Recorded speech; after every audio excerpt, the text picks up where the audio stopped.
Hello and thanks for joining us for a truly astonishing story about the worst mass murder in world history, one survivor's personal story, and the concern that a growing number of Americans know too little about the atrocities that changed the world. We're talking about the Holocaust.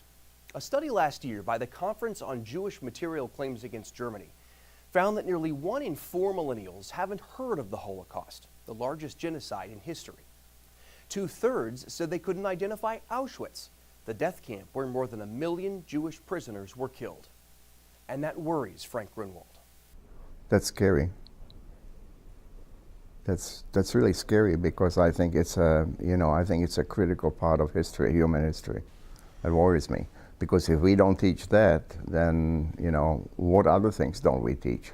And so you are speaking about your own experience. Luckily, I was very, very young. And the reason I say luckily is because I think that children in general can cope with these kind of emotional insults and that kind of emotional pain, both physical and emotional pain, a little bit better than someone that's 30 or 40 years old. So I was only 6 when the Nazi army came and took over my home country, which was Czechoslovakia, in the spring of 1939. And I was in first grade. So obviously I was not politically oriented. I didn't understand fully what was going on.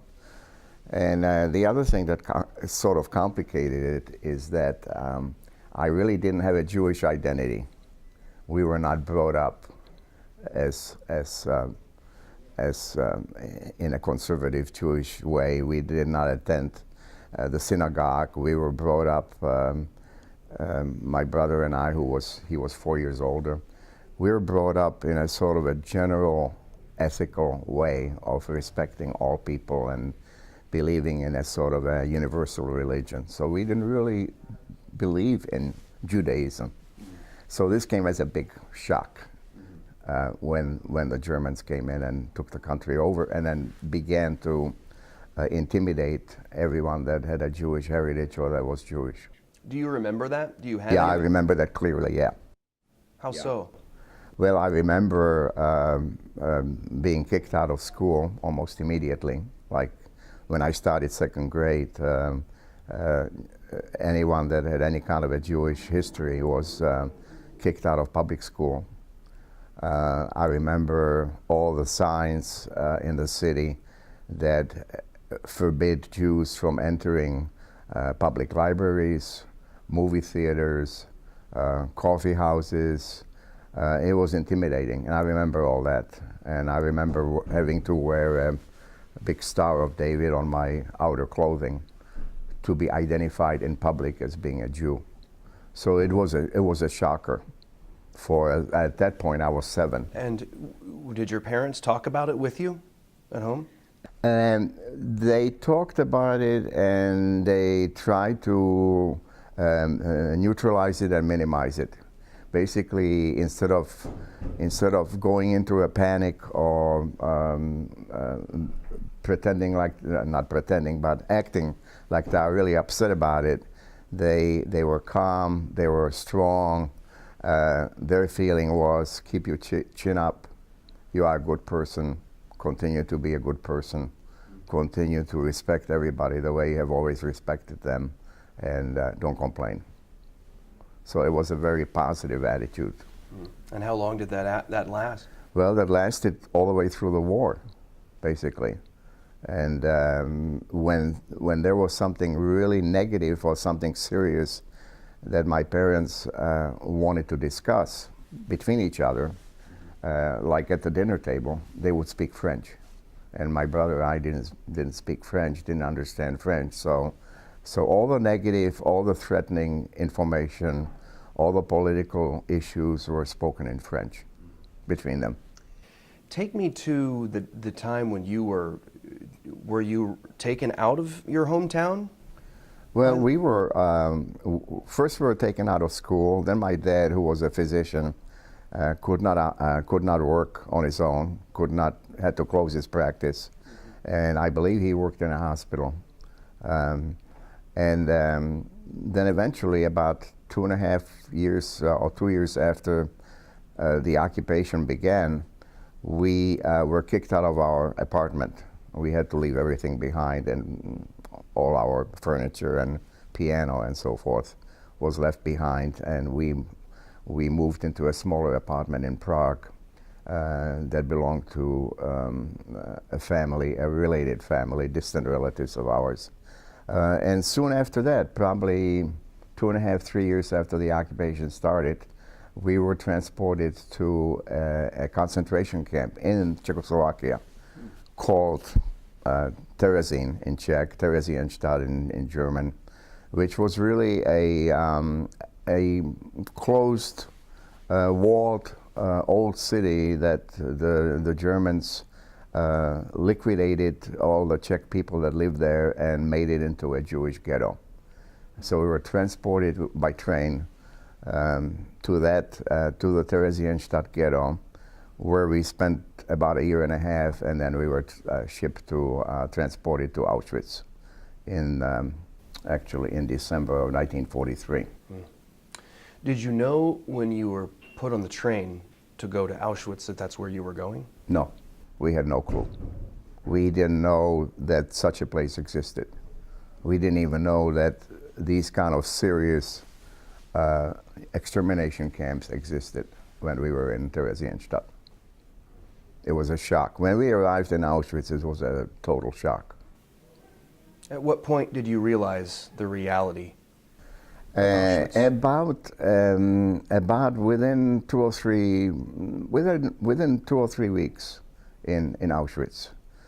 At that point, I was approximately 12, and I realized that this was an extermination camp.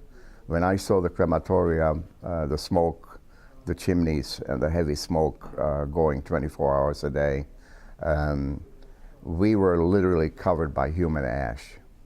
There was just so much human ash in the air, and you could smell it, you could feel it, you could sense it. And we saw transports of people coming in by the thousands and just disappearing. So it didn't take me very long, maybe 2 or 3 weeks, to realize that this is a very, very serious killing field. And it was pretty much supported by what people were saying. Older people, prisoners that have been there for 6 months or a year, what they were reporting and talking about openly. What happened to your family when you got to Auschwitz? Well, Auschwitz was for us, Auschwitz was a very, very lucky and unique scenario. What happened in Auschwitz was that just about a few months before we got there, apparently the Nazi, and this is all information that we got after the war, because we couldn't figure out why this was happening while we were there. So just about 6 months or 9 months before we got there, there were leaks apparently, and there were rumors that Jewish families and Jews were being exterminated in concentration camps. Apparently the SS headquarters in Berlin and other SS units heard about this and were concerned that these leaks came through, and they decided to. There was also a request by the International Red Cross out of Switzerland, out of Geneva, that they might inspect some of the concentration camps. So both of this, the rumor that the Jews are being exterminated and the threat of the Red Cross coming through. The Red Cross did come through Theresienstadt, and the Nazis completely changed the town in order to make it look good. So they put food in the stores, they put clothing in the stores, which never existed before. They made the place look nice, and they basically camouflaged the place to make it look good. And the International Red Cross came through, the committee came through very quickly, apparently inspected it and left. Now the Nazis were concerned, is the Red Cross possibly going to inspect other camps? And that's when they set up what was referred to as the Czech family camp in Auschwitz. And the Czech family camp was something totally new, totally asymptomatic or totally unique. It was strictly set up just in case there might be an inspection, and we want to show the Red Cross that Jewish people are not only alive, but they have not been separated from their families. The children, the grandparents, the parents are all living together in one particular camp. That was called the Czech family camp. So when we arrived in Auschwitz, instead of getting out of the train and going directly into the gas chamber, which was typical with 12-year-old and 14-year and 15-year-old kids and elderly, we were brought into this newly established Jewish family, Czech family camp, and we were there for about 6 months with several thousand of other prisoners who also came from Theresienstadt. We all came from Theresienstadt. And then when the Nazis found out that no further inspections were planned by the Red Cross, they started liquidating the Czech family camp. So the liquidation began in July of 1944. And in that liquidation, I lost my mother and my brother. They both ended up in the gas chamber. And I was saved by a prisoner who I worked for as a runner, as a messenger. So I worked for this prisoner who had a fairly high level status in the Czech family camp. He actually was in charge of the Czech family camp. He was German, he was not Jewish. And basically he represented the Czech family camp to the SS.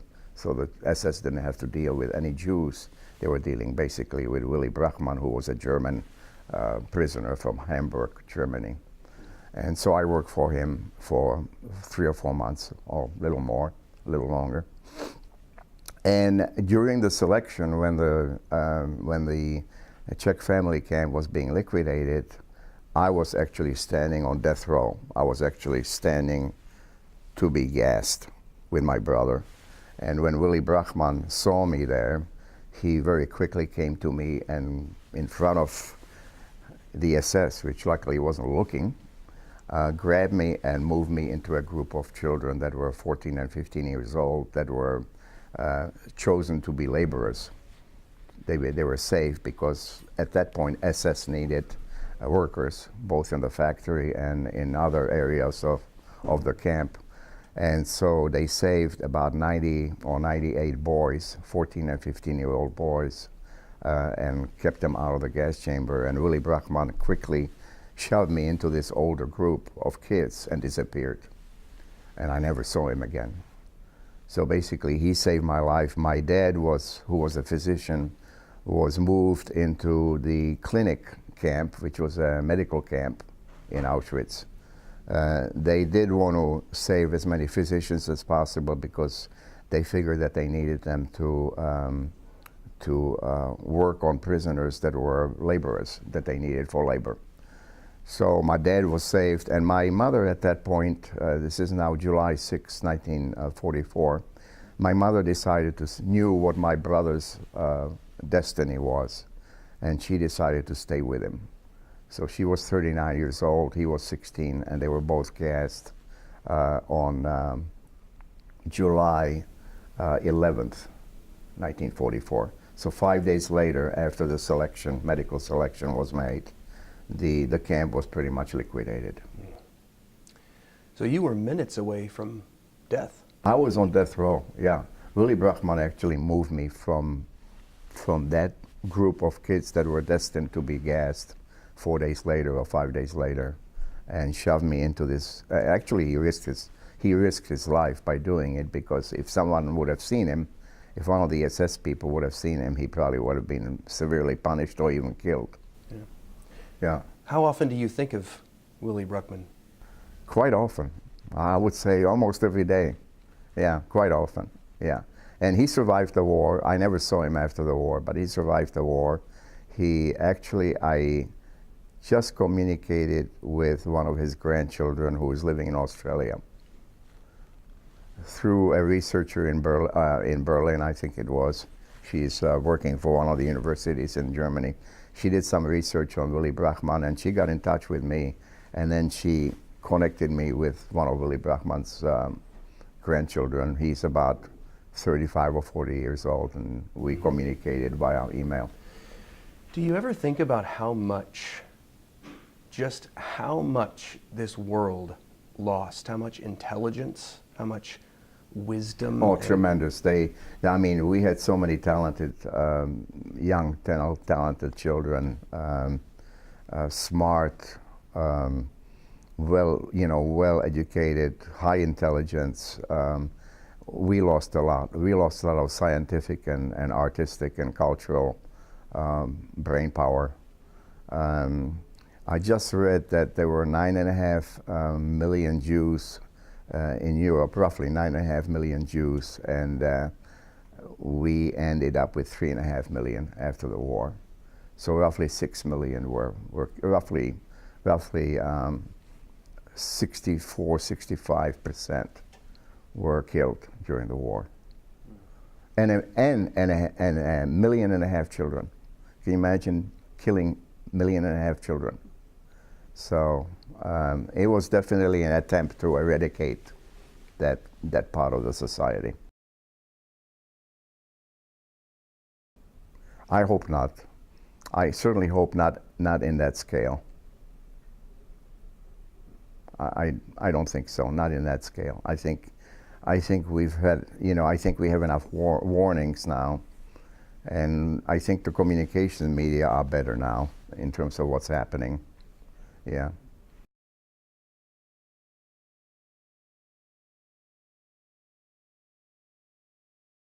There is this saying. I guess Elie Wiesel, who was the Nobel Prize winner, Peace Prize winner, he's quoted as saying that, and I don't know where he got that. I think he got that from Kafka. But anyway, he's quoted as saying there are 3 huge mistakes that a messenger can make. The first mistake is to forget the message. The second mistake is to forget who the message is for. And the third huge mistake is to forget that he's the messenger. I thought that was clever. So I realized about 13, 14 years ago that I need to be the messenger. I never spoke about this till about 13 or 14 years ago. And someone asked me to speak about it locally in Indianapolis. And I put together a digital presentation and I spoke about it. And that's when I realized, I do have to be the messenger. And I'll never forget the message. We found out after the war, we found out a lot of interesting stuff after the war that we obviously we were not privy to during the war. So I found out that when they walked us, when I was in Austria, and they made us walk from a big camp, Mauthausen, to this little camp in the woods, that they had instructions to walk us through a place called Abensee caverns. These were, Abensee is a lake, and it has, around the lake are very deep caverns where they were building aircraft parts and so forth under the ground. Apparently the instructions were walk them from Mauthausen to the Abensee caverns and shoot them. That were the instructions. Patton's Third Army was moving so fast that they basically ran out of time, and they dumped us into this little camp in the woods outside of Linz, Austria. Then I also found after the war that the commandant, the SS commandant who commanded the little camp that we were in, Gunskirchen camp in the woods. He was told 2 days before the Americans arrived to shoot all the prisoners. He got a telegram from Berlin to shoot all the prisoners in the Gunskirchen camp where I was. He decided not to do that, and he kept a telegram to show the Americans that he was a good guy. Huh. He used it as an exit visa for himself. Did it work? Yeah, he survived, and we survived. So there were 3 or 4 times that I came about that close to death, and just by luck, it didn't turn out that way. Luck. You were a lucky guy. I would say 90% of it was luck, and I would say 70% luck, 30% someone did something for me directly, like Willie Brockman, who moved me into this other group of kids. Mm. So, how were you reunited with your father? My dad ended up in a camp in Germany, a couple of camps in Germany, and when he was liberated by the American Army, he stayed with them for 2 or 3 weeks and supported them on medical issues. He spoke fluent German, and since he was a medical doctor, they needed him, and he worked with the Americans on some medical issues in that particular town, that particular area.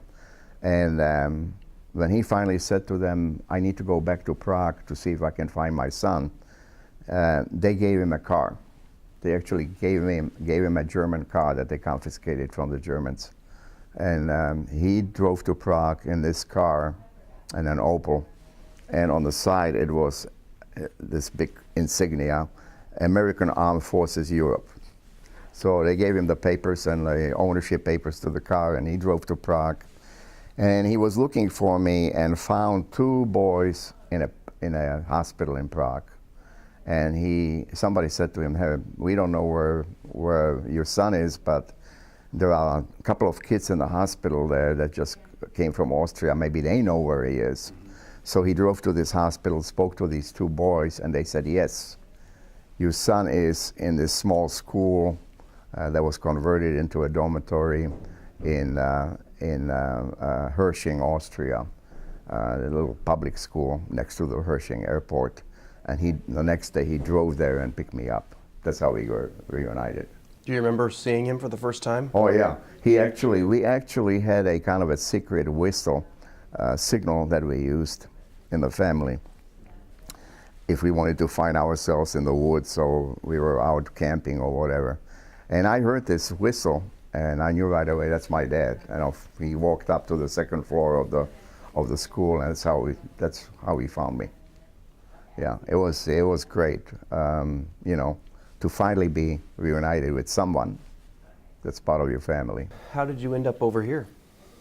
Well, after the war, the family, was just my dad and I that survived. But after the war, we tried to reestablish, our normal life in Prague. My dad started his medical practice. I went back to school. I went from 1st grade into junior high, basically, and which wasn't easy. And then my dad remarried after the war, married a good friend of his who was divorced, and she was living in London, England. And when the communists took over Czechoslovakia in 1948, she was still in England, and she told my dad that she simply would not move to Prague and live under the communists, so we escaped. So we escaped in the fall of 1949. We escaped to England, which is a whole different story, obviously. We escaped to England. We spent 2 years in England, and then we immigrated to the United States. How did you end up in Indianapolis? Basically, I finished high school in Forest Hills, New York. I went to college and studied product design, industrial design. I ended up working for GE and 2 or 3 other companies. And then I came here to Indianapolis in 1987 when GE purchased RCA. So we were in consumer electronics, designing TVs and audio products and so forth, and video products and audio products.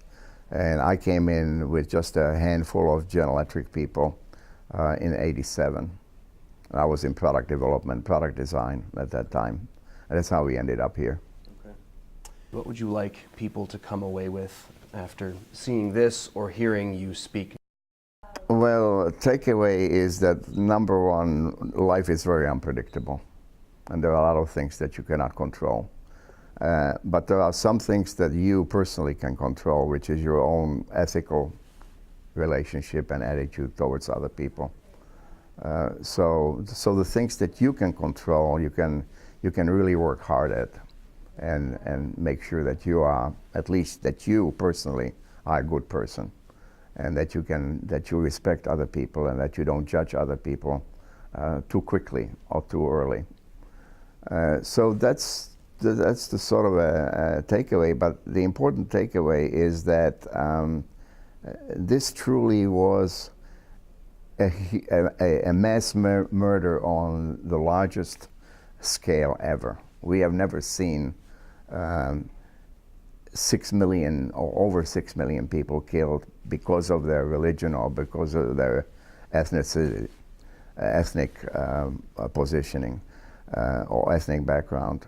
So we've never seen this. This is the first time that we have seen such mass murder. That doesn't mean that murder on a smaller scale is not just as bad, but this is just huge. This is something so significant and unbelievable that I think it needs to be remembered, and it needs to be used as a warning to everybody. What kind of a warning? Warning that sometimes people and countries can get away from themselves. That the snowball effect, the avalanche, could be a very dangerous situation. And then we need to report,